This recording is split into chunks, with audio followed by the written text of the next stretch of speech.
Okay, welcome everybody. Who has never been to the blog before? Okay, 2 people. Great, so welcome. So this space is pretty recent in Lisbon. We started it as a co-working space slash coffee shop slash event space, mostly related to blockchain. We're trying to do also other things. But yeah, most of the people working from here during the day are working full-time on blockchain stuff. Some on Bitcoin, some on Ethereum, some on other things. So yeah, if you are really, really interested in blockchain and you're looking for cool people to work with, you should have a look, come here, have some good coffee, and maybe chat with the cool people that we have. So today we have Sandra, who is an economist. She's going to talk about cryptoeconomics, which is a whole new science, and it's extremely important in the blockchain protocol. For those who are familiar with blockchain, you know that the blockchain don't have any central authority, so you have to make sure there are the right incentives for people not to attack it, or at least for people to prefer defending it than attacking it. And that's the whole topic of cryptoeconomics. So Sandra started the Ethereum community in Madrid in 2015. Am I right? Okay, cool. With other people. With other people. And right now she is working full-time on cryptoeconomics and related topics. So I think the talk is going to be about an hour long. And after that we can ask questions and drink beer and all these things. For those who wonder, the bathroom is outside. You can go through the meeting room in the back, or through there if you want to go in front of everybody. So yeah, that's about it. Anything else I should say? Fire exits, main door, and there is one in the back.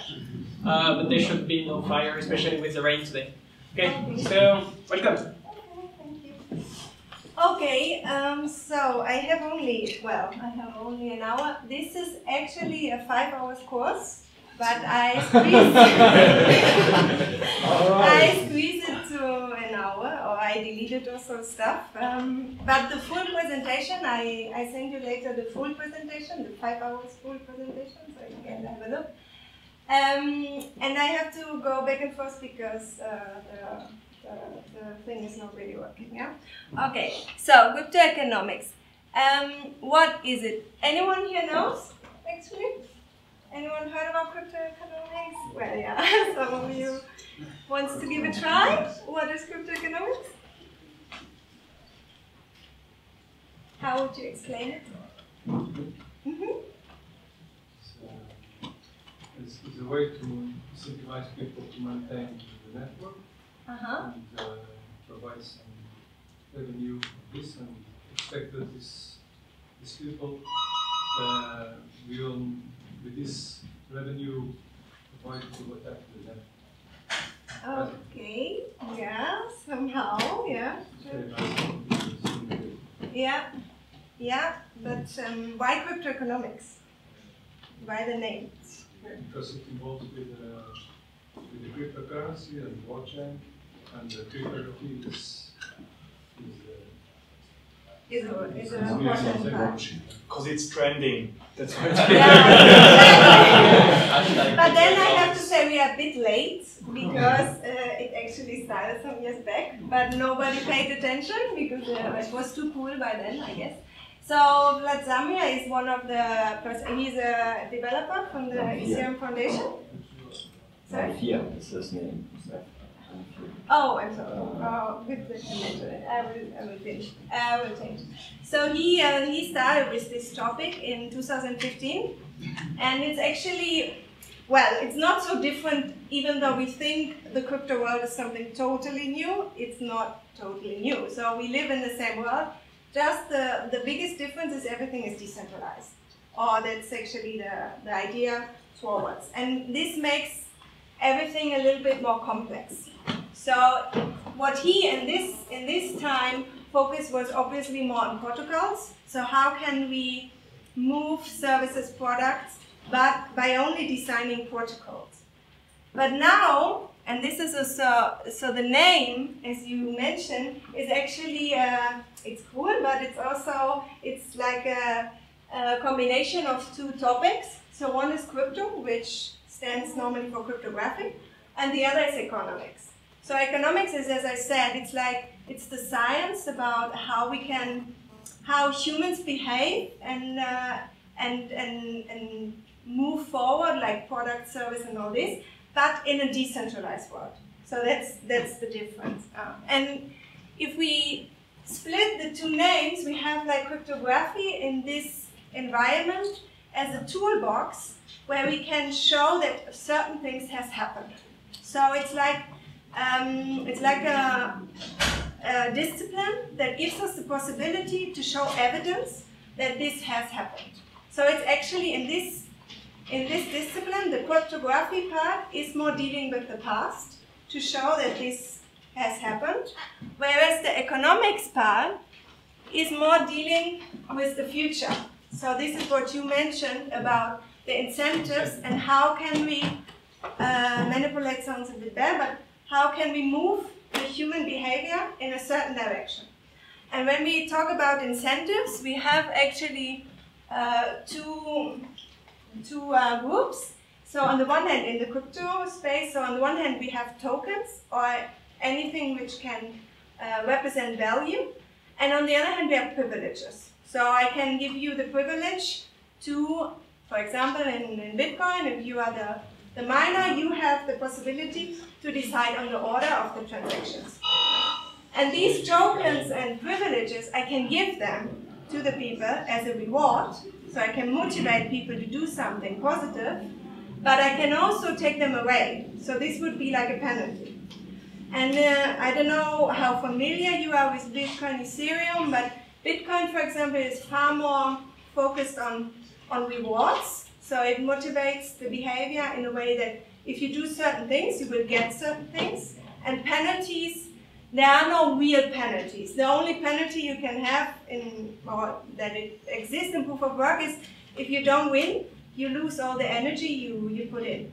Whereas in Ethereum, where they now move to proof of stake, and especially focus on slashing, you have really the focus on penalties. So, because the idea behind is that if we have the two, like rewards and penalties, we can even more like specifies how the people will behave, and it makes the protocol more secure. So that's the main focus. That's really a very, I would say, I think it's really theory, so people can't really understand what this is. I have sometimes a feeling, and actually most of the people also give me the feedback that in the beginning of your talk we had no idea what you talk about. Later we understand better. So what are actually the elements? We've seen cryptography, economics, like incentives and all this. So as I said, one world, and these are now, it's 4 elements, but I want to make clear this is my view. Okay, so this is, there are no books, and there is no, this is true and this is wrong. And you can all criticize me, you can all say I don't agree or something. I just explain my view on this.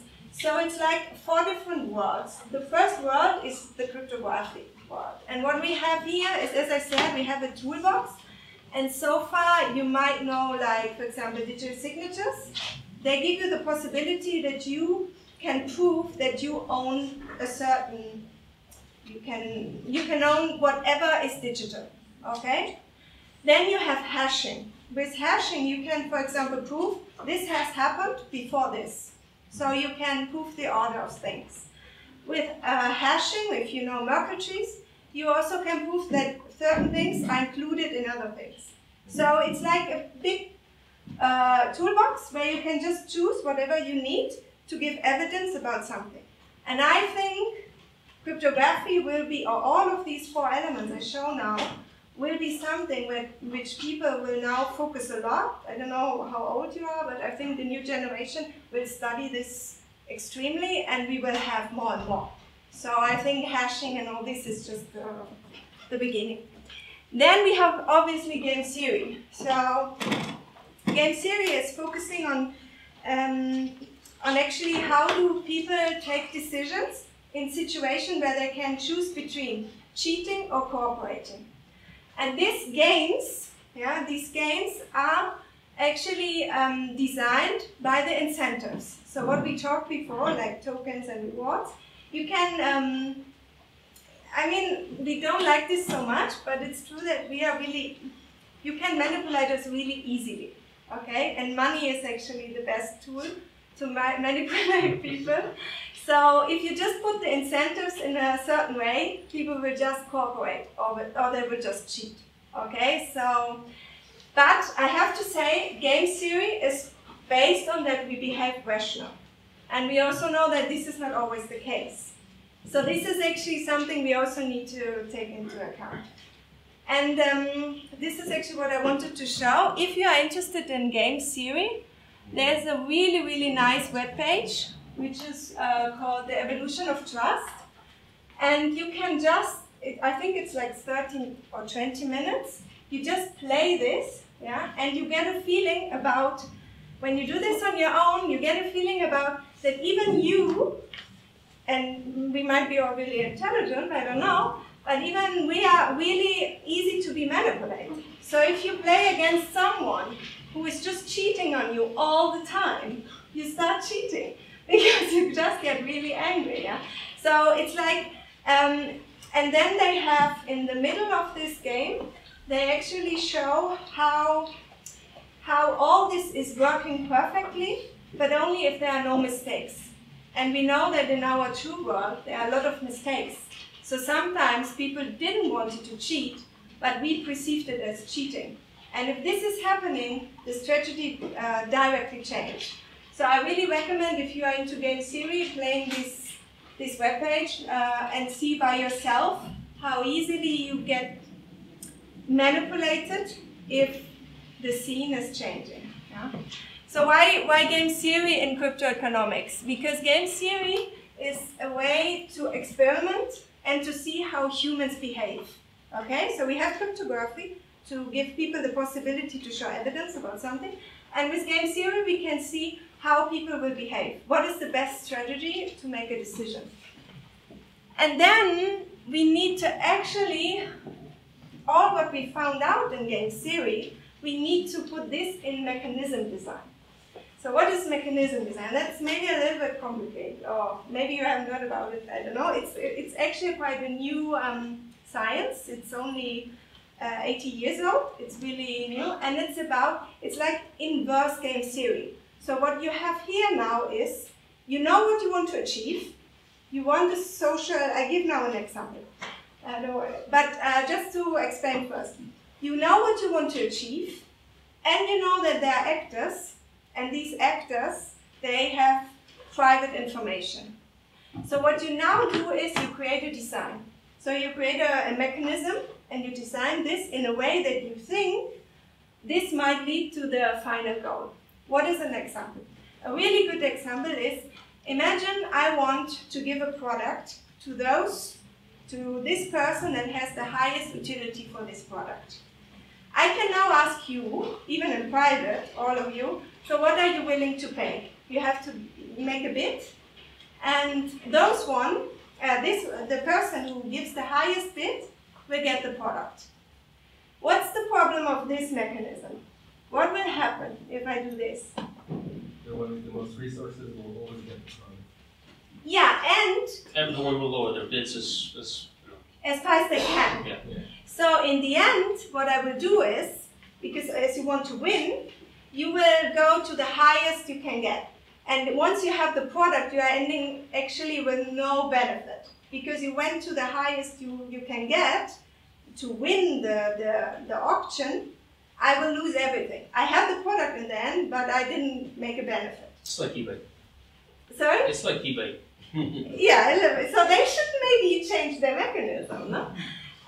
Because there is another one. Doesn't that depend on the scarcity of the product? In which way? If the product is scarce, you will actually own a monopoly. I don't really understand. Can you give an example? I'm using your example. Yeah. So you're in a bid for a specific product, but the product is unique. So the winner takes all. Yeah, that's actually the social goal. The social goal is I only have the product once, and I want to give it to the person here in the room that wants it the most, that has the highest utility. But I don't know how much you are willing to pay, so I need to find out and then give it to this person. So if I just ask you now, you will all lie, okay? But if I make the use of, that's how humans. So, and then if we do this auction, it will get one person, but the person will pay everything. But there is this second highest price mechanism, and there's only one rule added. So the only rule that is added is you all bid as you want, and the person that has the highest price, the highest bid, will win, but has to pay the second highest.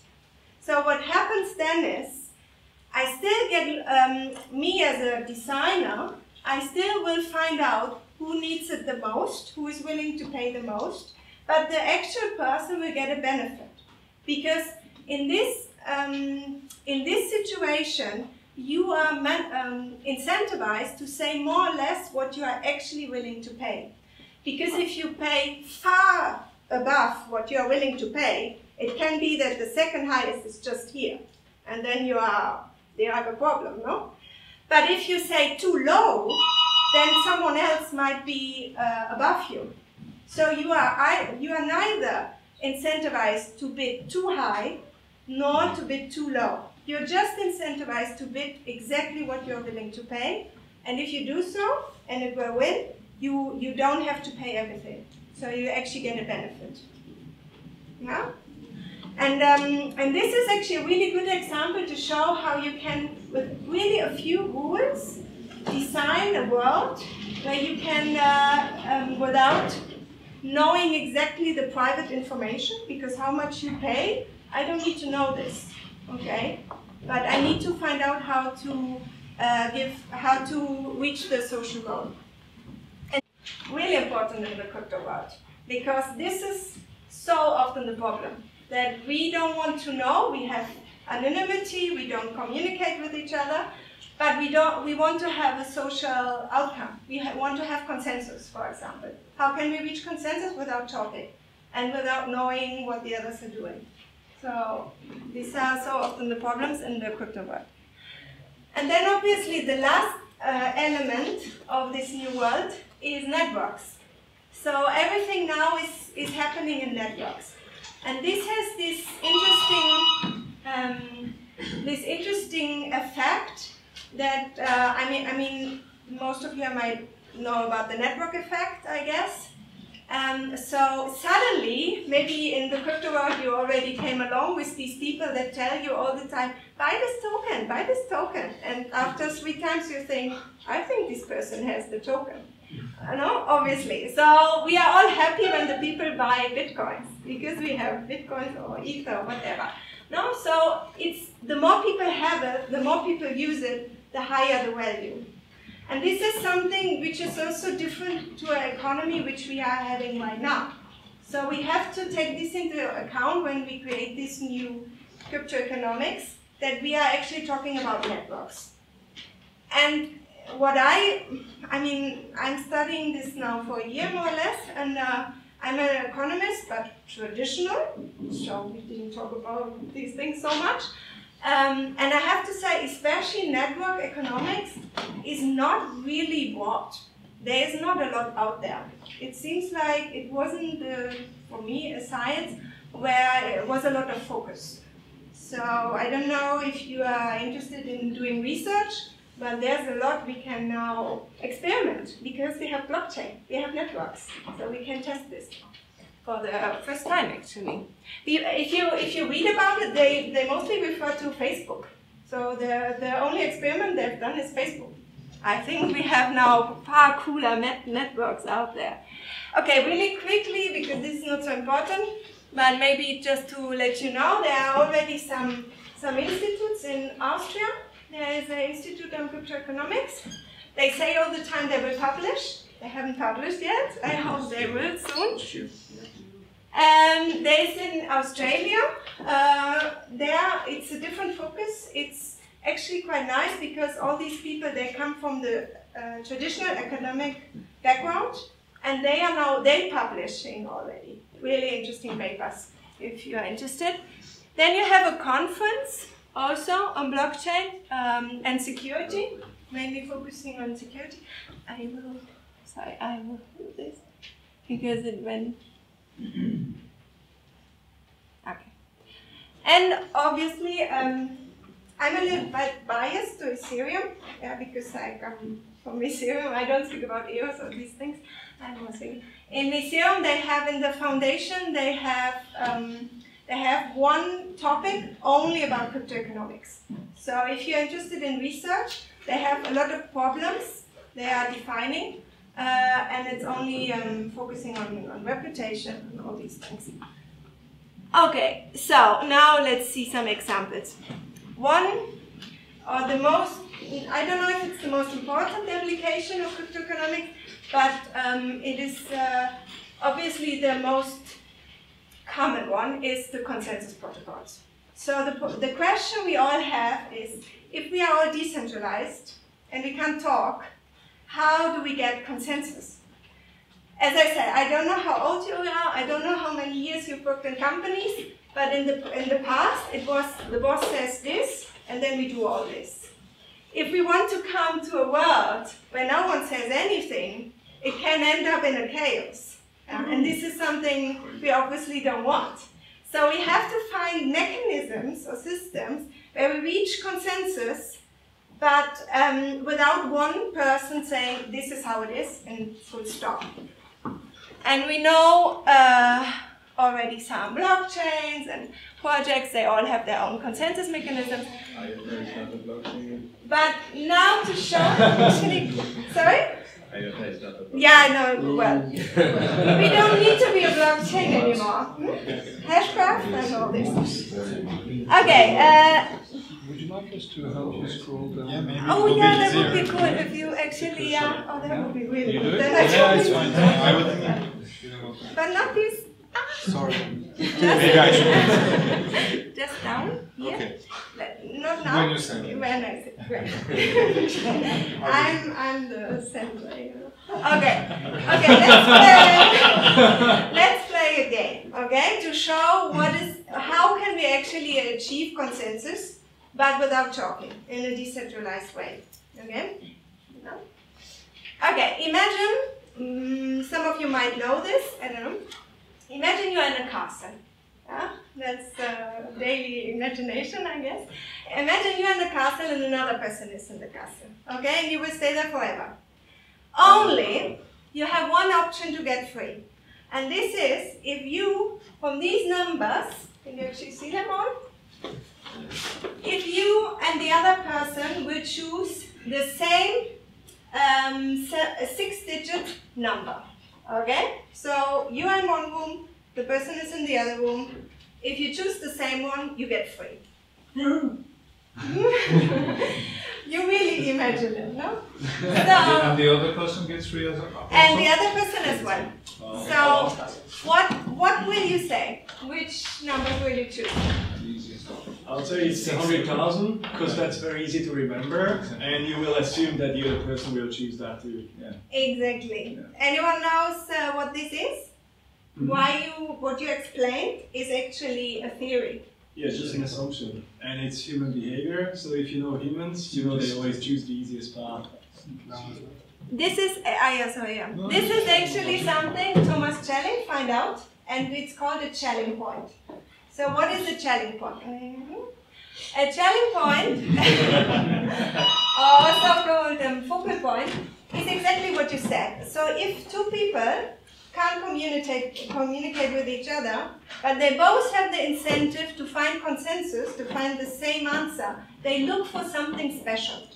And he did an experiment in New York. He said to two people, if you meet at the same time, at the same place, you get a free coffee or whatever, yeah? And where do they go? I don't know, you're... Times Square. Starbucks. Maybe it's changing now. But now normally they say 12 moon, and Times Square.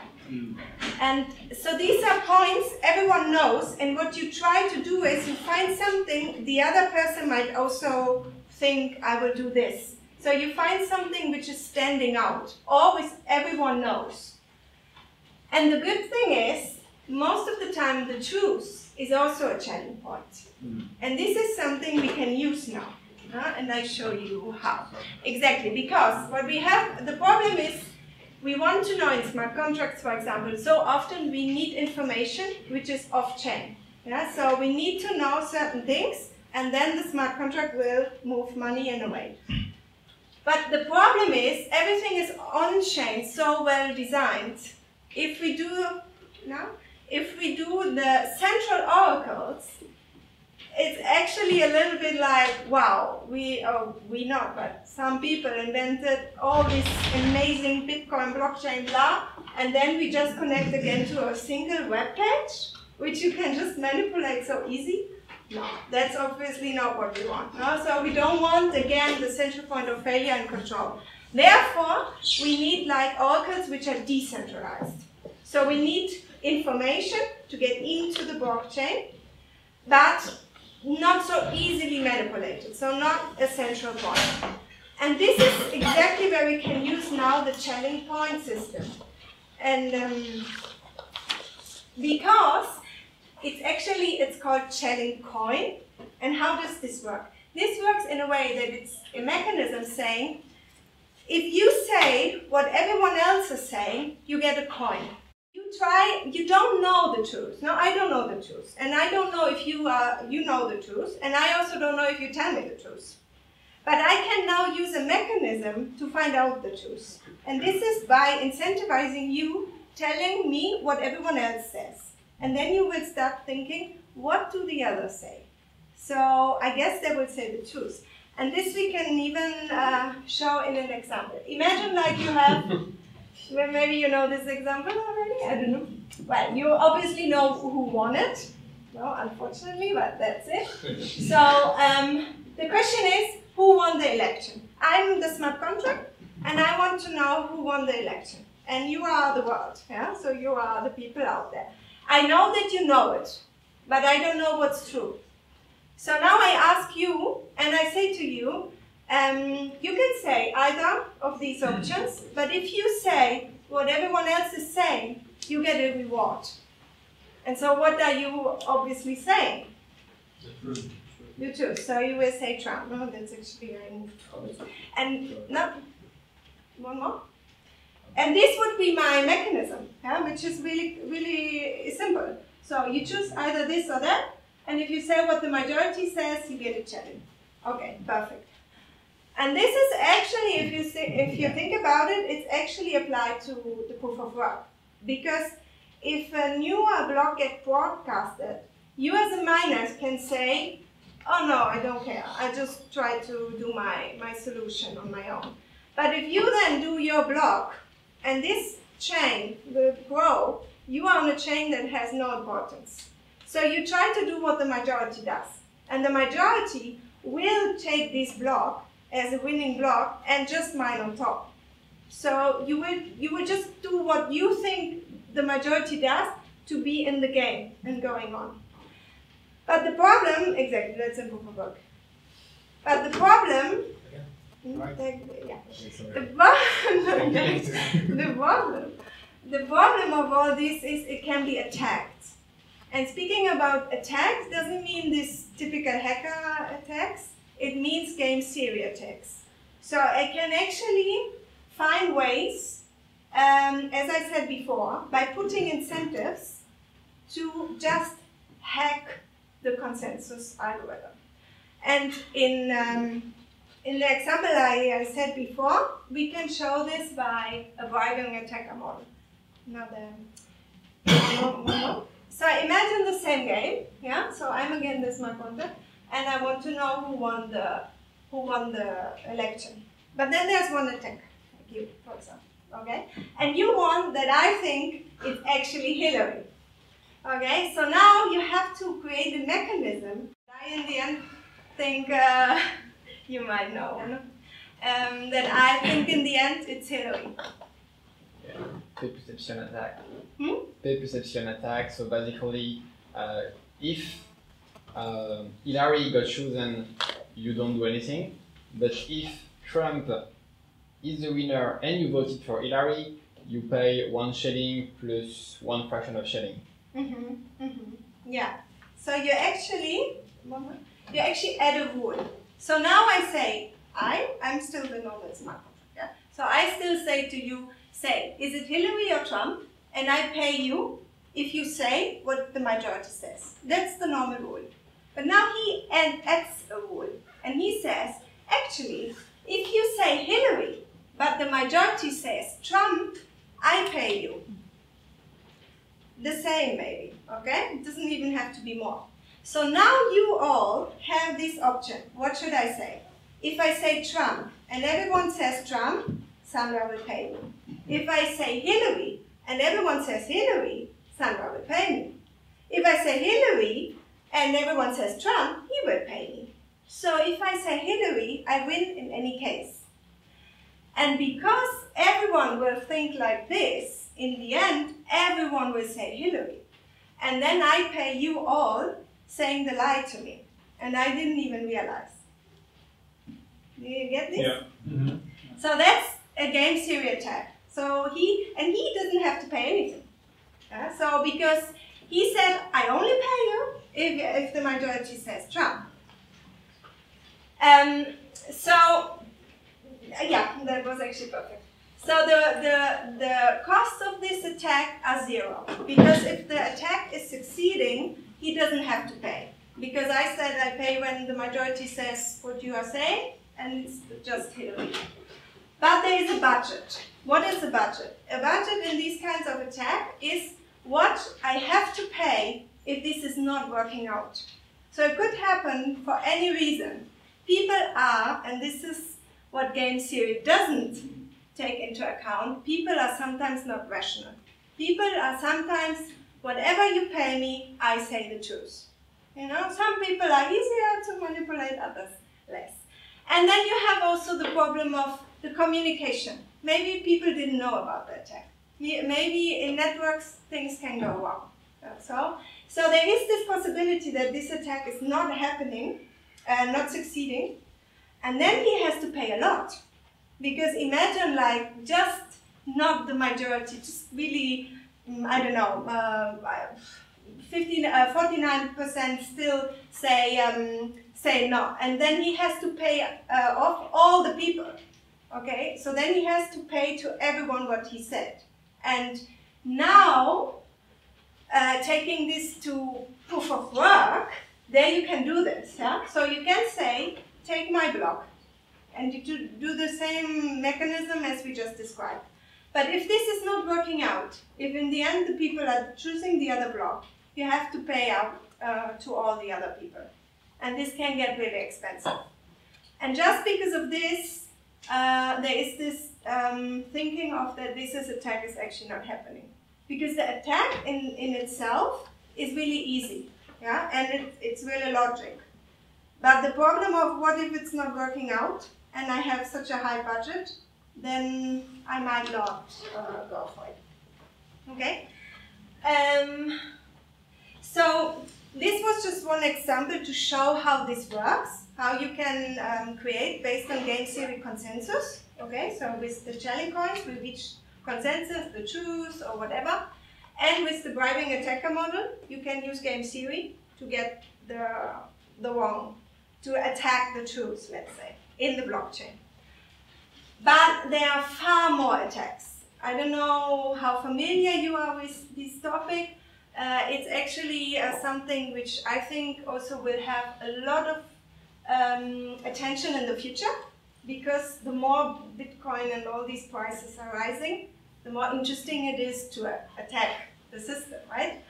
And people get more and more familiar with this. So in the last years, there were only the geeks that had an idea what is actually happening. Now it's becoming something, I wouldn't say the majority, but early adapters, a lot of people already understand the basic mechanisms.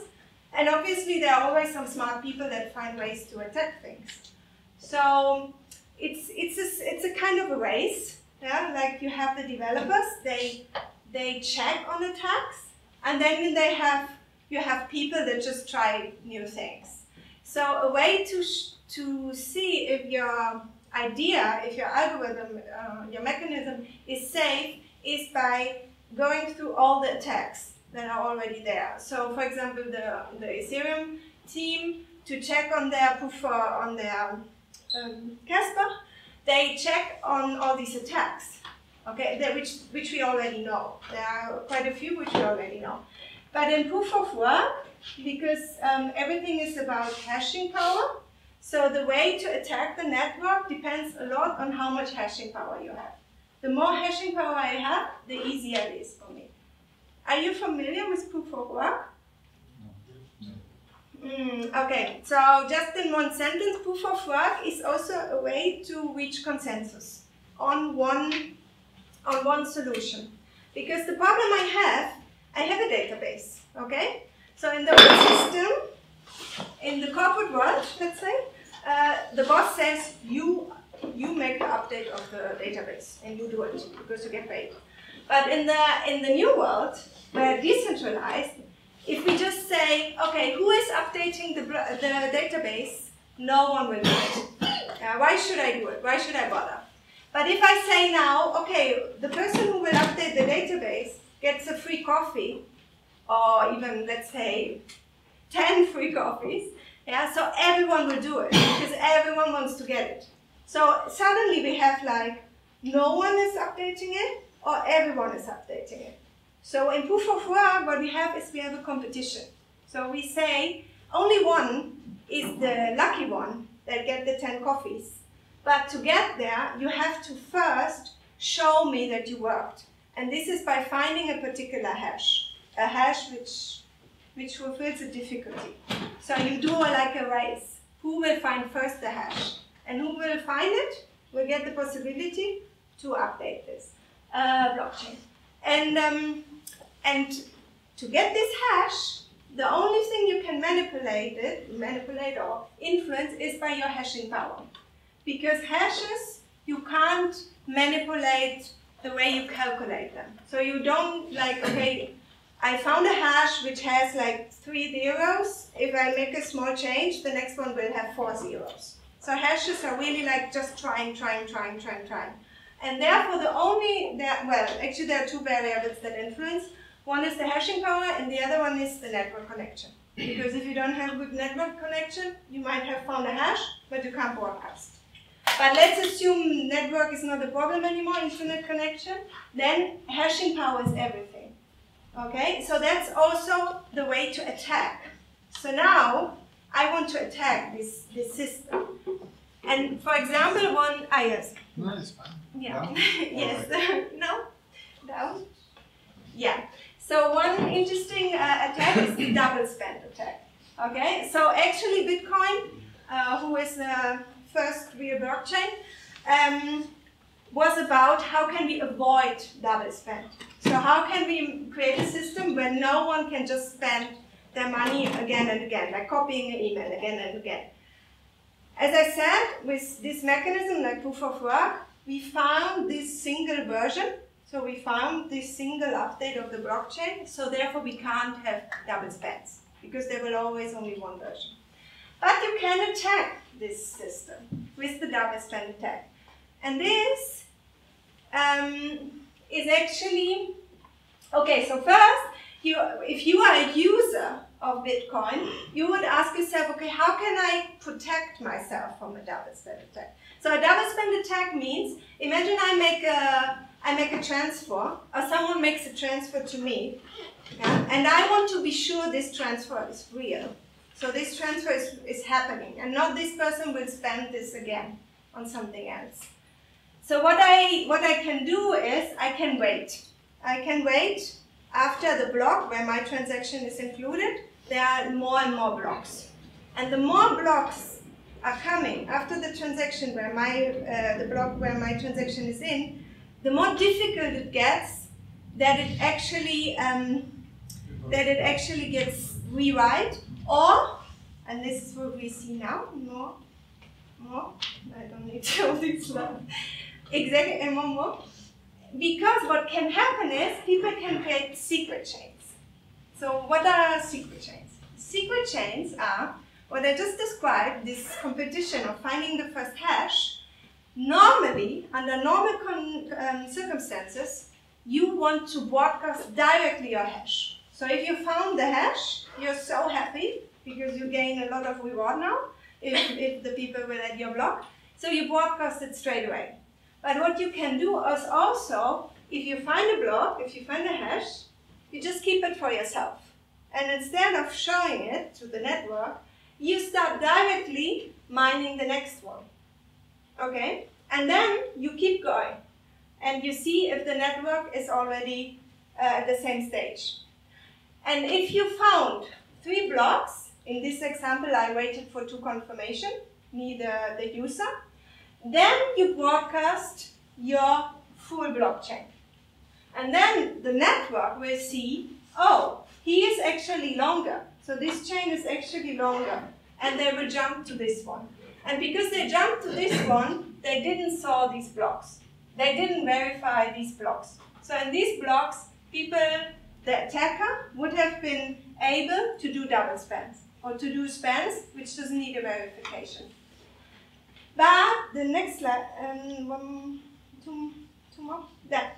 So that this is happening, that I find a hash before the network and another hash before the network, depends on my hashing power. Okay? So if I have 50% of the hashing power and more, I have the majority of the hashing power.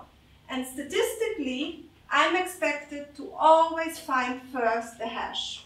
And therefore, I can just create I can just do my chain. Yeah? Okay, it still has to play by the rules and everything, because otherwise you will just realize, or you will just say this block is not right and you will reject.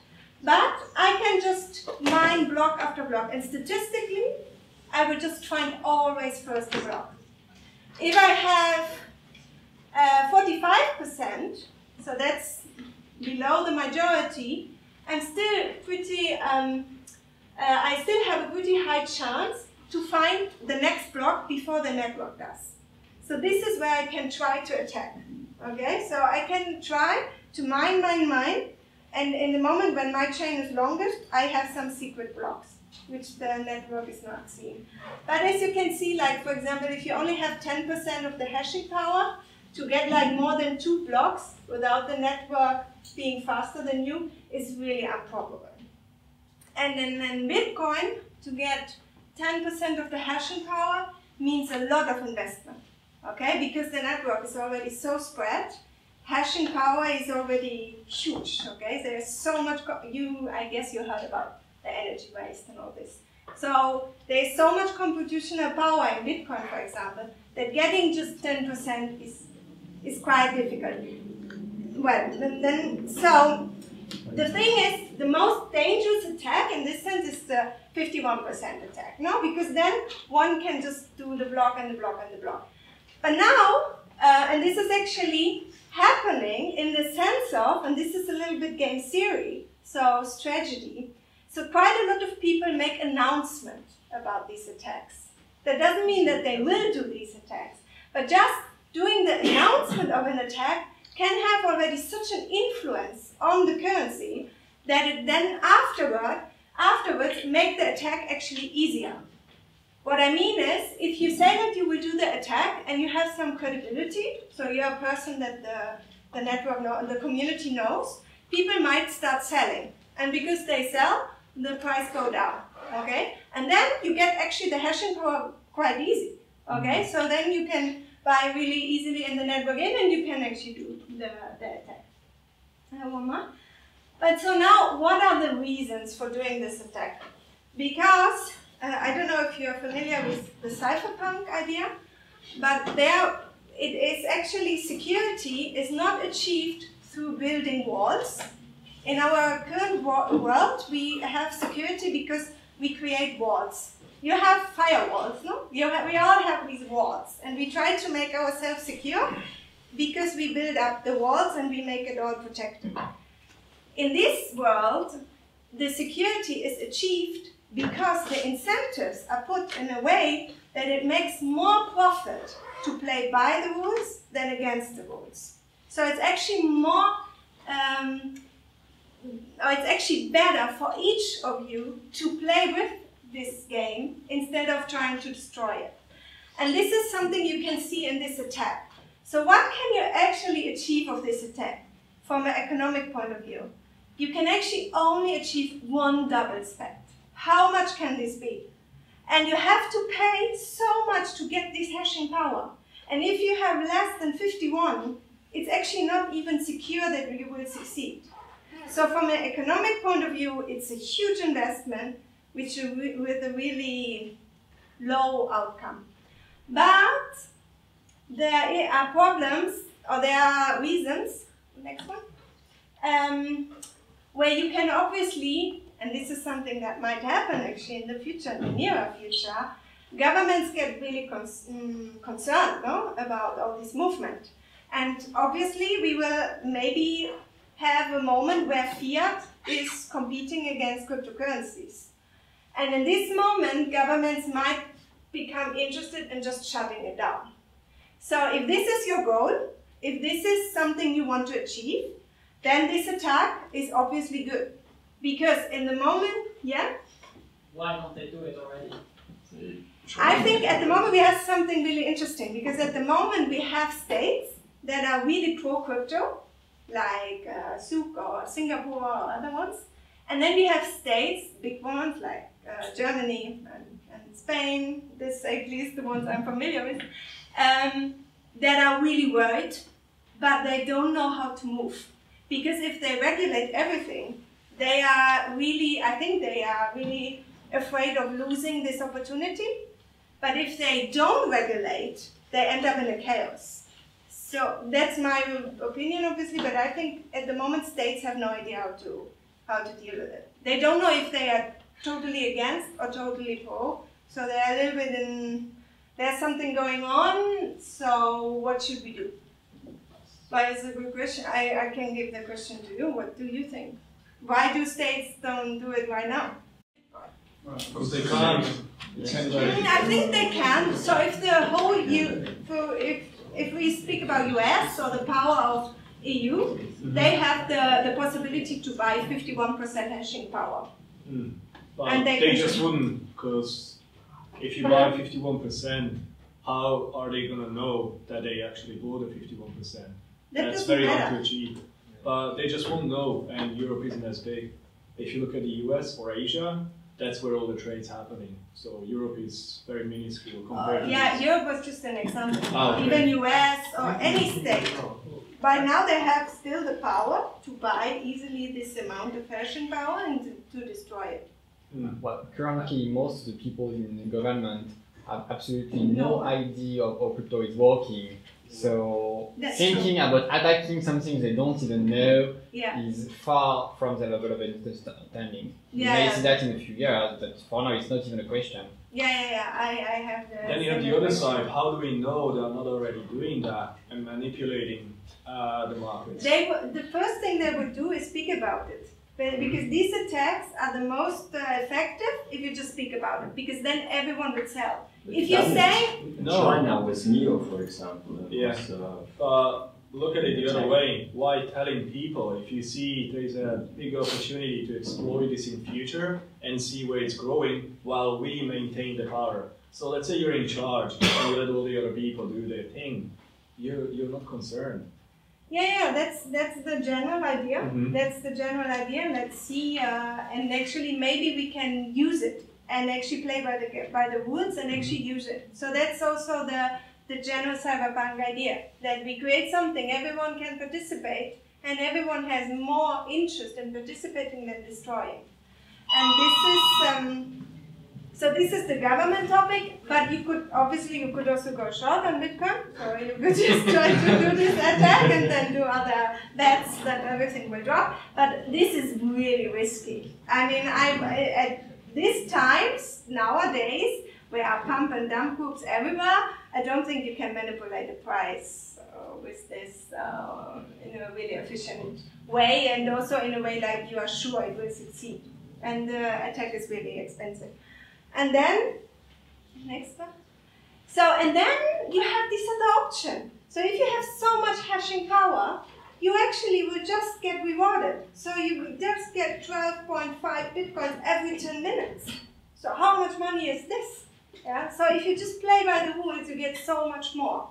And this is a way how these consensus algorithms create a security. They don't create a security because they build so many walls, but they create a security because of their mechanisms. Because they created incentives, which makes the people more interested in playing it than trying to destroy it. Yeah, well, in proof of stake, it's actually the same story, but you just need to buy 51% of the currency, so of Ether. And there, like Vitalik also explains this, with every 51% attack, you burn more of the money you invested because you get slashed, and then the Ether price goes even up. So you have to invest even more to buy in, to buy this high amount of tokens. And this is a kind of an interesting topic in proof of stake. In proof of work, you don't need to worry if there's hashing power on sale, no? Because hashing power is something it's there, and it's off-chain. But in proof of stake, to make an attack, first of all, you have to find people that are willing to sell their coins. So you have to find 51% also on the market of these tokens. And it's actually, if you want to focus more on cryptoeconomics, proof of stake is really interesting because they experiment at the moment. So proof of work is already there. Proof of work is really interesting in terms of attacks. But proof of stake is really like, oh my god, let's see if we do this, how will this end up, okay? It's actually, I don't know how familiar you are with this, but proof of stake is a real big experiment. So it's not something like we go from iPhone 6 to iPhone 7, sorry, the Spanish. It's actually a total new game theory approach to reach consensus, which might end up in not happening. And then all these ICOs that are on top, I don't know what will happen to them, okay? It's actually a really interesting time now. Okay? Yeah. In some way, the miners, including the proof of work, they have a kind of proof of stake of the mining. Yeah, it's their stake. Yeah. And with farming, you don't need the whole to have 51%. You can get other people to join. Exactly. But you know what's happening even there? So there was a pool. So you speak about the mining pools, right? So there was a pool that achieved, I don't know how much, maybe 21% of the hashing power, and people left the pool. Because, and this is network, so what we talked about before, the network effect. So if you have so much of one currency, you're so worried that this currency will die. So the people that had already so much, they just left because they were so worried that people might think there is an attack going to happen, and then people start selling bitcoins. So this is the inner protection mechanism of the cryptocurrencies. Yeah, and you never know if the pools are totally different, because in the extreme situation you can have different pools that are the same or owned or controlled by the same. Yeah, but as I said, because it's such a transparent currency, the owner of the currency, they have their own interest is to keep it transparent. Because otherwise people will just sell. So that's the community thing. I need to convince the community. If I don't convince the community, I'm lost. You know, actually, since 1 week, BTC.com, the pool of BTC.com is around 30%. Is it now? Yeah, yes. Oh, wow. Okay. Yeah. And do people are concerned about it? Yes, but not enough. Yeah, I think at the moment there are so many people new coming, and they just join, Yeah. and there's not so much talk. Well, there's also a lot of confusion at the moment. I think people are, especially regarding Bitcoin. I don't know if this is actually a strategy. I have the feeling it's a strategy to make us all confused, so then we can't build anything, you know. So that's actually always a way to stop movements. Yeah, but interesting. I didn't know this. I have a question slash remark. So I think Carlos there pointed a very important point, which is about, I don't know if you're familiar with CBIS. So basically the way that what on the slide here is written 51% might not be one individual, or at least it might not look like one specific individual to you. So on Bitcoin, for example, or any proof of work mechanism, it could be different pools that are actually owned by the same person, and you cannot know that. On the proof of stake, it can be different accounts owned by the same person, but you cannot know it's the same person. So my question is, how do we differentiate what's an attack and what's not? So in proof of work, you have to have everything on one node. No. You have to have the hashing power on one node. It's statistically. So it's linear, like it's linear against the statistics. So if you split 50% of the network in one node, or 5 times 10%, you have the exact same chance of finding the next block. Actually, no. Well, yeah, wait. You have 49% chance of finding the next block. It's nearly the same. So yeah. No. Why? That's not how it works. So if you have 10% of the hashing power, Yes. you have 10 times more possibilities of finding the next block than 10 people with 1%. It's not the same. Why? Look at the distribution over time, and that's just how it works. It's actually not the case for the bigger pools. So if you take over like a few percent, they are all so you would be right in the case of the timing for the propagation of blocks that like Sandra explained at the beginning. So if you consider the network, the transaction of block in the network, yes, you lose some time. But all the bigger networks, like let's say everybody over 2-3% would be connected directly on a very high-speed network, which is called fiber. Right. And on that, statistically, it's the same. It's basically the same amount of hash power you can get by splitting or not splitting. So that's why, for example, Bitmain right now is owning like the top 3 or top 4 of the mining pools. We know it's the same person controlling it, but for not being actually a victim of people leaving the pools because they know they have more than 50% of the network, they're actually splitting them in like pools of 15-20%.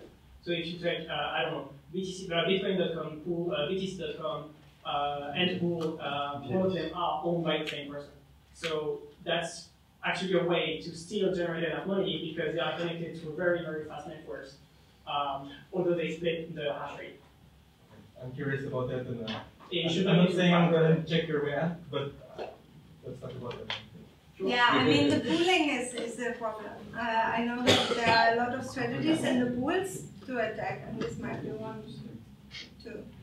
Sybil attack, but so if you have ASIC resistant proof of work, you can't do Sybil attacks. With the pooling, I'm not so sure. I'm not so into the way how they can split, but I know that there are more ways to attack when you use pooling. People can actually pool and mine on different pools in the same, and they don't, as you said, they don't find out. In proof of stake, I'm not so sure how they do it at the moment. I mean, Sybil attacks is something so familiar. So it's something everyone knows and talks about. So I assume they have a, I don't know if you know this. Proof of stake is the same. You can split into multiple accounts so people don't know you are the same person. Yeah, but you get slashed. If you vote on 2 blocks, you just get slashed. So, so the Sybil attack was about not showing that someone got 51%. So yeah, if someone gets 51%, someone has some possibilities to split into multiple accounts in order for other external observers not to be aware he has 51%. So the point was, in both proof of work and proof of stake, if someone is able to do an attack, he does not need to show he's able to do an attack. So perhaps we have someone able to do an attack, but we don't know it. But in proof of stake, what's the, I mean, then you just split, so you have 10 ether, 10 ether, 10 ether, 10 ether, instead of just putting all in one? Yeah. Okay. I think statistically, it's more probable if you have one, and because this is how you got chosen. And if I have 30% here, I'm getting more chosen than I have 10, 10, 10. No, you should not. It should be the same, because if you get more chosen if you are 30% and 10, 10, 10, then it's pooling incentive. and we want the least amount of pooling incentive possible, because pooling leads to a few pool controllers having the ability to manipulate the network. But anyway, that's not making an attack. Like, this civil attack is not an attack on the network, but it's preventing people to know if someone is able to do an attack, but it's not helping people to do an attack. No, because you don't get more, but you might be able to. So you have these several accounts, but they actually don't help you to achieve more. Yeah, you don't achieve more, you can be sneaky. Yeah, I see. Well, it's, yeah, so cyber attacks, I don't know if you're familiar with this. This is like creating several identities. Like, for example, in Facebook, you can do, well, but in the current system, they do it with email verification, or something like this, you know. But normally, you could just create like 1 million Facebook accounts and give yourself 1 million likes. Yeah. And in a system where we know that consensus is reached by hashing power and all this, this could lead to a problem. Okay, that's the cyber attack. I think there's also a layer of security or social consensus. What was proven with Bitcoin Cash is that you don't need to follow the majority chain. You can choose to ignore it. Yeah, and create new chains. I don't know how much time I have. It's already an hour, right? Maybe I do really quickly the stage challenge. So this was consensus, okay? So one application of cryptoeconomics is creating new systems about how we can achieve consensus in a decentralized way and without communication. Another one is state channels. Maybe it's a bit, I don't know if you're tired or something.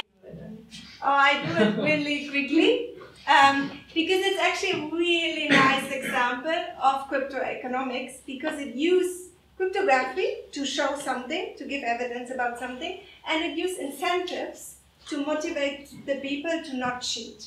So maybe I just explain the general idea. The general idea is blockchains are slow and expensive. Okay, so if I do a lot of transactions, if we have like micropayments and we do them all on the blockchain, we have to pay all the time fees, no? Because we have to pay the miners and we have to wait until the blocks are mined. And even though Ethereum was far quicker than Bitcoin, there is a limit of what we can achieve if we always want the consensus layer. So if we always want to have first consensus, there is a limit of how fast we can get, the scaling problem. So the idea of the Raven network, also the Lightning network, is to do something off-chain, yeah, so that it can be as fast as internet messaging, but still have the same security as the blockchain has, that no one cheats. How can we achieve this? That was the question. And the question is really solved by cryptoeconomics, because how it is solved is by creating state channels. And state channels are, let's say I'm node A and there's a node B, and we want to do a lot of transactions in this year because I'm the client or whatever. Okay? So instead of always using the blockchain, as we said, it's inefficient and so on, we created state channel. And the state channel isn't in the blockchain, it's off-chain. But what we do is we create a smart contract which is saved in the blockchain. And in this smart contract, we lock up the Ether we want to spend the whole year maybe, or the whole week or whatever. And this smart contract is on the blockchain. So this is saved there. And now what we can do is, so imagine I have 50 Ether on my account and the other person. Or we can just make the most simple version is I just transfer money, okay? But I do it through the year because I always buy products and I have to pay all the time. So when I do like 5 Ether to the node B, I just give a digital signature of I did the transfer to you. And so the node B has this balance proof which can show all the time to the blockchain. So whenever he, or she actually, the node B wants to have their money, they can just show the balance proof, the digital signature, the cryptography, yeah, to the blockchain and say, now the smart contract balance has changed. Now it's not 50 Ether anymore, Sandra. Now it's 30 ether Sandra, but 20 ether is mine. Okay, so you give the possibility by cryptography, by digital signatures, using this to give people to show there's a new balance. But this is all saved in the blockchain. So people can try to cheat. Yeah? So this node B can just say, no, it's not this case. But without the cryptography evidence, it won't work, because everything is saved in the blockchain. Okay, so the smart contract will only respond to this balance proof. So what you do is, you create this mechanism of, if you want to change the balance, you have to show the digital proof, the digital signature proof, and therefore you have an incentivized to the people to behave in a certain way. They can't cheat, but everything is happening off-chain. Okay, this is something for some people quite difficult to imagine. Okay, so it's not in the chain anymore, but the actual final money, let's say, is locked up in the blockchain. And the wow idea about this is actually, if you go forward, it's not one state channel, obviously. Because if we do all one channel with each of us, we end up having millions of channels, and we have to lock up so many ether. That would be really inefficient. So the actual idea is to create a network of state channels. And now, and this is actually where the cryptoeconomics part goes to the highest application, let's say. Now, for example, A and D want to make these transactions, but they don't have a state channel. They don't have a direct route, but they can use the network. So A knows there's a route through B and C. So how does this go? Now, let's say A wants to make a transaction to D. What A is doing first is putting this transfer in a hash-locked format. So it's transferring the money, but it's locked. And no one can use this transaction right now. Okay? So it transfers it to B, B to C, and C to D. And these two, they are also incentivized to do this because they can gain a fee. If they do this, they will gain something. Obviously, if not, they wouldn't do this, no? So now, after this, when D finally got the transaction, D knows, okay, it went through. So D will request a secret to open the lock. So it requests from A the secret. Now A knows it's gone through. So there's a route and it's gone through. So what it's doing, A is giving the key directly to D. Yeah? And D will now open up the lock, and therefore C provides a balance proof to D. And C will obviously also now open up to get the balance proof from B. And the same with A. So each one of them has now the possibility to get paid through this cryptographic proven mechanism. Okay? And then in any moment, one of these four can close the state channel. So if D now decides I need to have the money paid out, so it will just close the state channel with C, and with the balance proof that D has, it can show it to the smart contract and get paid. Okay, so this is a really nice system of using cryptography to show always, and having the incentives to make people move in a certain way. It's, yeah, for me it's really fascinating. Okay, so the last application really fast. The next to the right is obviously the most interesting. You will talk about this, I guess, in 2 days.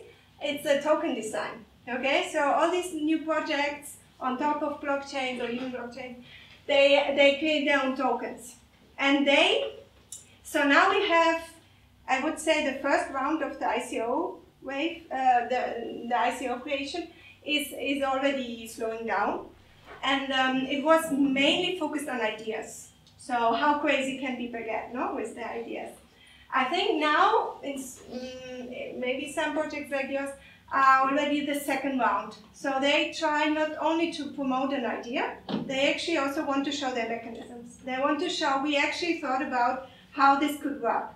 And so we will see a lot of cryptoeconomics experiments, I guess, in all these projects. And there are some projects, so for example, this is an amazing project, and I'm not sure, I don't have them actually, but it has an amazing cryptoeconomics idea behind. I can't talk about it, but we have a video, so if you go down, we've been in Berlin, it's down. So here we've been in Berlin, and we've been there together with the maker people, and we presented this idea. So if you're interested, you can just click on the link and see. It's a stable coin, okay? It's about how to create a coin which is stable in its value against another value by just using a mechanism. So it's like creating a central bank which is decentralized, okay? Which is only working through a mechanism. It's a really cool project. And, but it's not only about the token design, sorry to have this chaos. It's actually also about, one more. It's also about the token sale, because now there's so much focus on ICOs, and actually some of them started also to create mechanisms of how to distribute their tokens in a fair way, or in a more accurate way. Because going back, what was mechanism design? It was, we have a social objective, and we want to achieve this through our rules. And one example, which I found really interesting, is like the Gnosis reverse Dutch auction. It's really complicated, I won't want to talk about it. But they went through all this theory, this mathematician, and blah, blah, blah. In the end, what happened is, because there was so much hype, the people, I won't say this, but the people didn't care about the mechanism at all. They just bought. Okay? Because they're like crazy, like on drugs, or I don't know. And also, but this is also not only like this, it's also in general humans. So if we are in the situation that we have information about what's going on in the future, so with Gnosis, there was a lot of, this coin will go up a lot, blah, blah, blah. People were actually not thinking about how much I'm willing to pay. They didn't ask themselves, how much do I want to pay? They just bought, because they wanted to have it. Okay, so that's an interesting, for me, it's an interesting example where the rationality of humans is actually like dying, you know, it's not there. Rational people in ICOs? And then another example, which is a real one, the next slide, is actually, no, it was this. I don't remember the name of the coin, but they offered their coins for 2 different currencies. And the problem was, it was one currency, I think it was Bitcoin, and the other one was a really shitty coin. So, yeah. And people, so many people bought this shitcoin in the beginning, and then the price of this currency also changed. So, that's also a problem you have when you create like token sales. Be aware, like if you offer your token to different currencies, your price is by default not stable, because these currencies have volatility in themselves. Okay, so that's something you have to... This is not just a shitcoin, but this is a Mastercoin, and it has been rebranded to Omni, and today we have Tether on it, if you know Tether, so this is...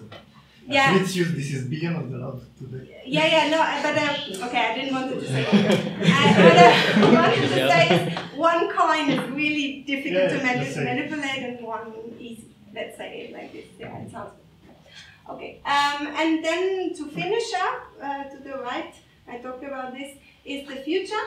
I think what we will see is, this is actually from the Australian research group. They made this, you can't see it totally, but what they try to paint or like create is the idea that we have like different areas of cryptoeconomics. So as I just try to explain a little bit, is we have the consensus layer, yeah, we have the token design, then we have totally new words like state channels. I don't think that's the last one. I think there will come a lot new ideas, so there's also this hash graph. So there are a lot of new ideas now coming. And then we also have to think about that in the future, like plasma and all this, it's not only Ethereum and Bitcoin, it's also, they are all interconnected. So if the difficulty in Monero goes up, this will have an effect on Ethereum maybe. So these all will connect between each other. And I believe, or I would love to also, that we would have more groups of people where each person is a specialist on one field. Like we need game theory people, we need cryptography people, we need people, economists that know more about mechanism design, and we need people to study on networks and how networks work. Because as I said, what I see so far is in the past, it wasn't such an interesting topic. Like also if you know about swarm intelligence, all these topics, they weren't really experimented so much because there weren't so many networks. But now we have, for the first time, we have all this network world where we can experiment.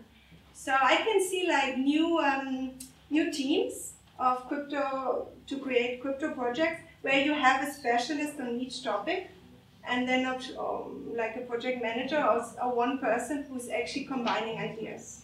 So this would be a little bit the future. I think we will see a lot in game theory, we will see a lot more cryptography, and a lot more network studies. So, but let's see where this is going. And I think I'm finished now. So if you have questions or discussing. Oh, thanks. Any questions? Yeah? Can we do a blockchain without a token? Oh, yeah. In your opinion? The business. I'm asking for your opinion. I mean, you will take away the incentive. I think you have to find another incentive then. You have to find a way to motivate people to do something, because that's actually the main layer of all this is the incentive structure. You will come back to BitTorrent maybe, that you have it, but no one uses it. So no one, you only go online when you want something, and then you just go offline. So if you find another incentive, which actually in the future might not be a token anymore, or at least a cryptocurrency, might be tokens like reputation or something. I think this is something that in the future will become far more interesting for people than actually cryptocurrencies. But you need an incentive to move people. Why? Why? Because I think that's in the nature of us to do things. I mean, this is how the world works. Graphics cards are expensive. Maybe in the future it will change, but people doing something without getting incentivized. A slightly different question. Do you imagine a decentralized application without a token? A decentralized application without a token? Yeah, sure. Yeah, I think applications there can be. On Ethereum, for example. A decentralized. Because yeah, for example, Uport. They don't have an own token. They use Ethereum. Yeah, this is more protocol, was it? No, it's an identity system. So you can use the tokens that are already there. You don't need to create your own tokens. Right? Sure, but you use a Uport for identity to connect to other application. Yeah. So this is why I said it's more protocol layer, because yeah, it's okay. not an application per se. Yeah. I don't know, I could imagine. I think everything is possible, but I haven't seen one. You are working on something? Or? Yeah. Okay, great. Like ETHs, they don't have their own token. So, do you mean without any token, even without the blockchain token, or do you mean without a specific token? Because, like for example, ETHs, they don't have any specific token. I don't know this application. It's basically freelancing, it's a decentralized freelancing platform. Okay. Yeah, because for decentralized application, we need, of course, cryptoeconomics to align incentives. And I think this is why we see all these ICOs, I guess, because we need tokens for each of them, because this is necessary. I would disagree. I think like 50 to 90% of the ICOs, they don't need tokens, and they just use it as a way, as a funding mechanism, even when Ether would be more appropriate. So sometimes you need a token, but a lot of time they just like follow the hype token train to get funding. Yeah, you can also, most of the time, you can use the tokens that are there. Most of the application could actually use Ether or whatever on their own. They don't need to create their own token. And it will depend on the business model. Yeah, it depends. But these are questions that, at least in the past, people never ask a lot. They just were like, okay, there's an ICO, obviously there's a token. So obviously there's, where's the token? So, and so many, I don't know what's your experience, but so many ICOs don't need a blockchain. That are not ideas that are new. They just say, oh yeah, let's do an ICO. I think you also have friends that say, I will do an ICO, I will do an ICO, I have a cool idea. Actually, you have Mike's Crypto System Manifesto, which try to define when you need a token or not. Oh, okay. I didn't know. Well, it's a Cryptoeconomics manifesto. Mike's Crypto System Manifesto. It's really similar, it's like 10 lines, something like that. Oh, cool. But you to define when you need a token and when you don't need a token. And what are the words? Okay, no. What's the name? You said Mike's? Mike's. Mike's. Okay. Crypto System Manifesto. Crypto system? Crypto System Manifesto. I have a question for the crowd because we talked about channels. So I would like to know who previously have heard of state channel or payment channels before today. Anybody? Yeah, state channel or payment channels. Anybody? Yeah. Channel. Channel. Yes. Okay. So not that many. Just a little. Why you ask? No, because just to know who knew already. I have a question. Yeah. Do you see in the future cryptoeconomics becoming a more independent branch of economics itself? You see, like this will be like in schools, in universities, something to learn and teach students who actually learn from it. So like today, they learn macroeconomics and microeconomics. You see something like that? I mean, this is not reinventing the world. It's just adapting the economics. So if you think about cryptoeconomics, economics exists. Mechanism design exists, game theory exists. It's not something new. It's the same like Bitcoin. Bitcoin hasn't done anything new. It just put the pieces together to create something different. Yeah. And I think this is what we need. So, and I also don't think the world will be totally decentralized, because decentralization has a lot of problems and a lot of danger. But we might want to come to a hybrid system where we have centralized and decentralized system. And this will be, I think, the new layer of academic world, study, research, teaching, whatever, to find out how do we work in networks. How do we work in networks where there's no central authority? And that's so fascinating, because it's totally new. So it's something you can just start now. I mean, we are writing history in these years, and so many people don't realize. It's crazy. Like, they just go on to their 9-to-5 jobs and don't realize how exciting this is now. But it might be also shut down. We see like where this is going. So game theory from economics seems to apply really well to cryptocurrencies. Well, I'm just interested, from your economics background, what's your thoughts on people applying economics to like value in cryptocurrencies and tokens? Because I see some people compare like market size or the energy it takes to mine, or trying to discount future cash flows to come up with a value. But I feel like cryptocurrencies is so different than traditional investment instruments that you can't really like cross over the rules. Yeah. What's your thoughts? As I just said before, I think we can apply a lot. 80% of what we know in our world right now, we can apply here. Yeah. And this is also coming back to the Maker project, so the stablecoin project. It's really interesting because they told us they are already there for 4 years or something. In the beginning, they wanted to do everything really decentralized. So really anarchism, yeah. Then they realized that's actually not going to work. So many things, if you do them really decentralized, you might also lack of security. So if everyone can become a maker and to make decisions which have an influence on the stability, maybe people would just come and try to destroy the system. You know, so I think what I want to say is that we might now are in this hype world where we think like everything will be new, we will create everything new, but in the end also the financial system. So many people are against the financial system for a reason, I understand that, the same, but 95% of the financial system is pretty well. The only problem is it's centralized, okay? So it's really well designed, so many things in our world right now. And it would be really stupid to not look at these things. So I can understand that people say, I will evaluate if this cryptocurrency is good based on the market cap, blah, blah, blah, blah.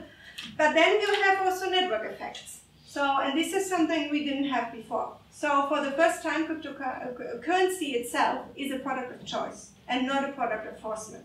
And this will obviously influence on the value itself.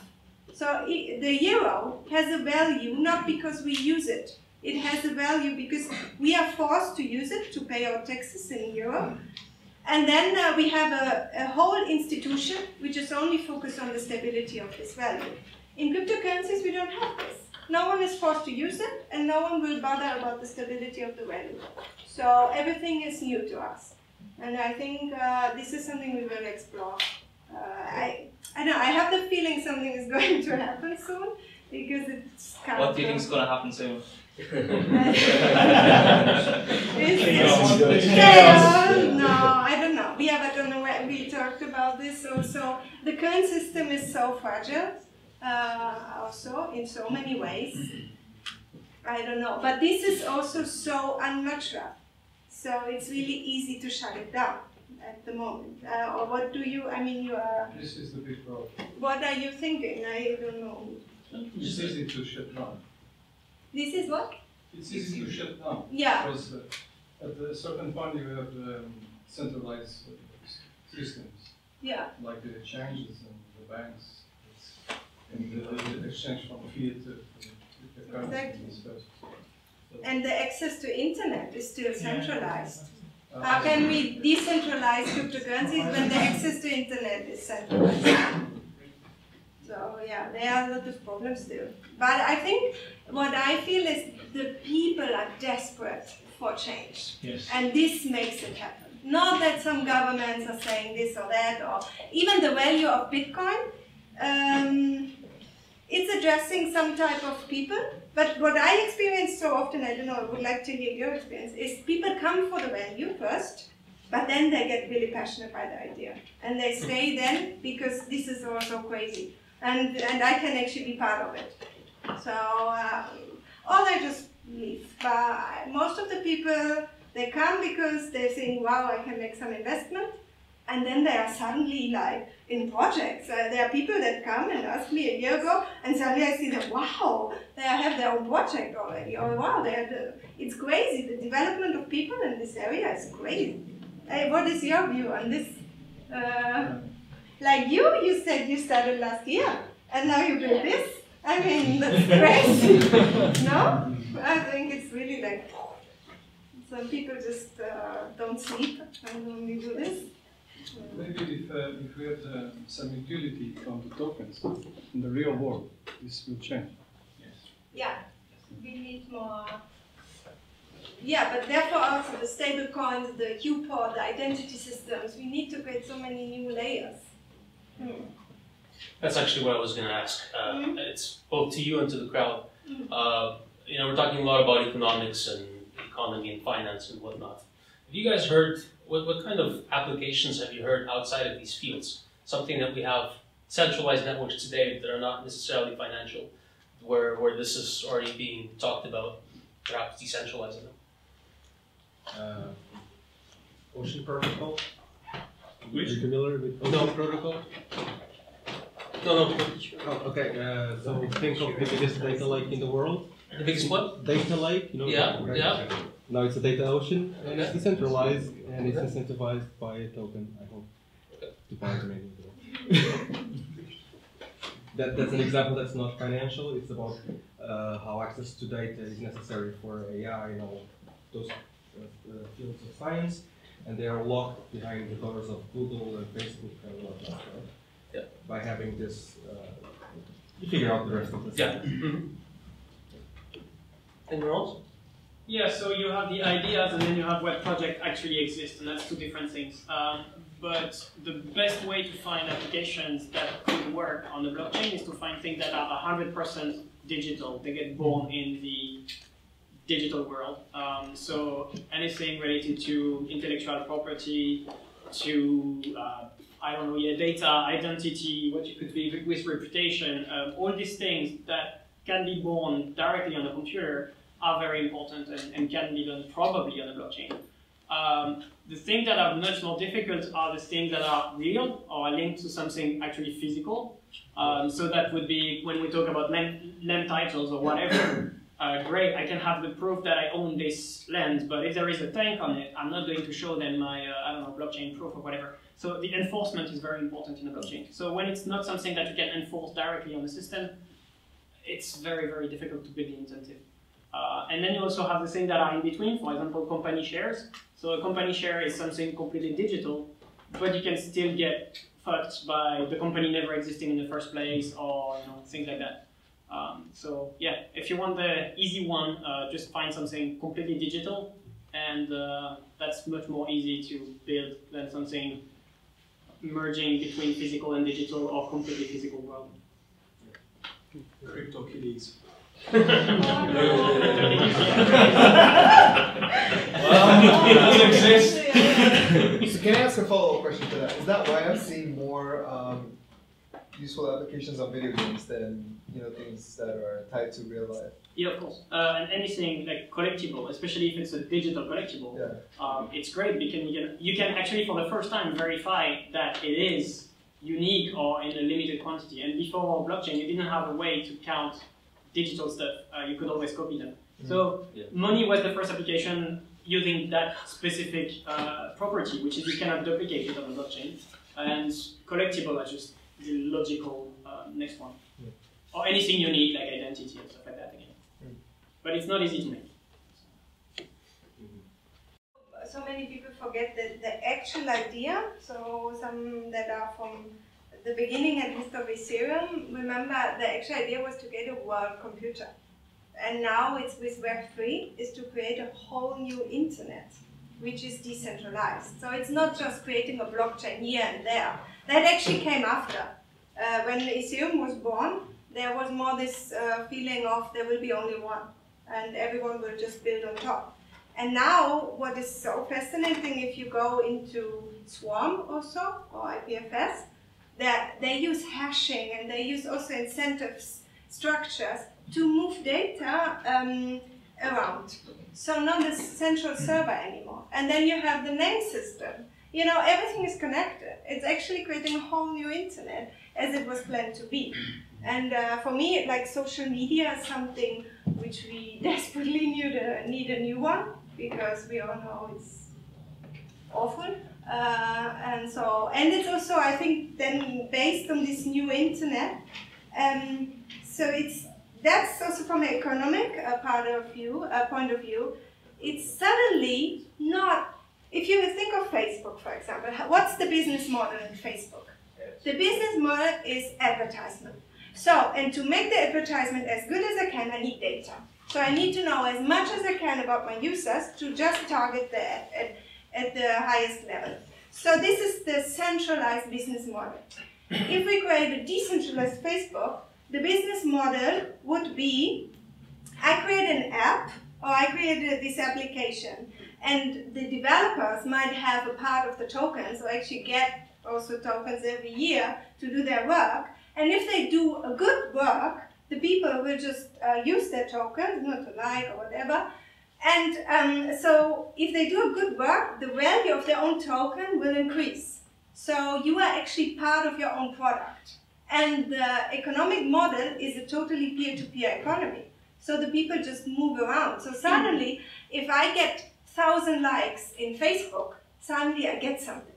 No, I just don't get an ego, I actually get value for it.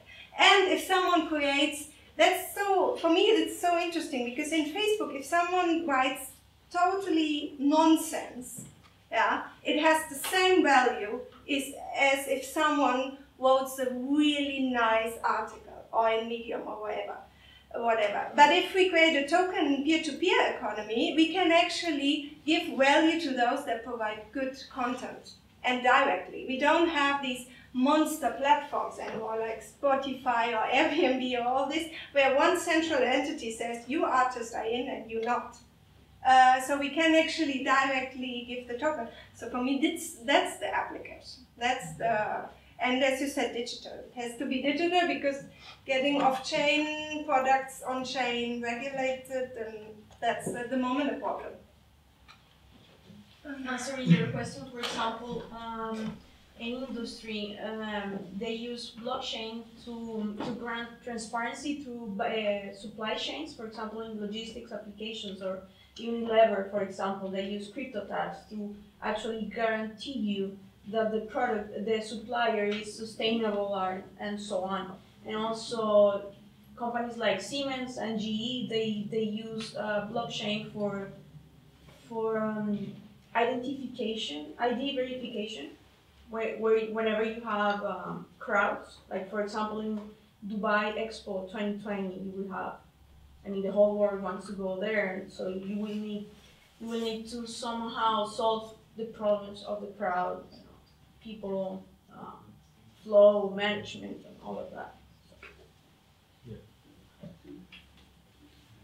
I have the last thing to say. We talk about digital world, we talk about the internet, but one of the less known property of like proof of work is to as humans, we can create energy, but we cannot store it.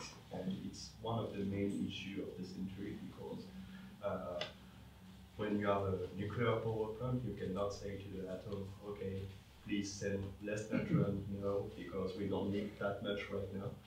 And so what you can do with proof of work, you convert energy into value, and that value you can use it later, maybe to buy energy when you need it. And this is for us individuals nothing, but for countries or big companies, that's going to be huge. Yeah. Okay. One last question regarding the state channels. Have you any examples of application, current application? Of what? Of the Of the application? state channels, yeah. Oh, huge. So everything with micropayments. So if you have, like, as I said, if you pay, for example, for each like something, you pay so little. If this always goes through the blockchain, it doesn't make sense. They actually have the Radar network, they have now an experiment with the micropayments out there. So the micropayments, and I think actually in the future, they experiment now a lot, but also the Lightning network, you said, is growing a lot. So I think everything actually will be there. So, because it's far more, and the blockchain, so some people say, I really like the metaphor, some people say the blockchain is like a jury. It's just there. So if you need to prove things, you show it through the blockchain, the global consensus, but the actual activity will not happen in there. Or I also believe we are really naive. We are now here in this world, and in 10 years people will laugh at us, I think they will have other things than blockchain. I think then they will invent new things. It's just the beginning of decentralized consensus algorithms. So we might find them in new ways. Bitcoin is 10 years old, but I think there was not so much invented because there was a lack of interest. Now there's huge interest with a lot of people that are really intelligent. And if they put their intelligence in it, then why there shouldn't come something new out? I guess we will see some things happening. But if not, I think state channels will be something growing a lot. So everything, all the payments will be there, I think. Well, what do you say? What do you think? You are also focusing on state channels, or? No, Chet. For now, we don't care about scalability. So basically, we say it's not a problem. Like people at Raiden, Plasma, Truebit are working on it. And when it will be production ready, we will switch to this kind of channel. Yeah. But micropayment is the IoT, if it finally comes. then it will need these micropayments to happen. Well, because all this peer-to-peer is only happening if we have micropayments. Okay. I think we're gonna end up here. So thank you very much. Yeah.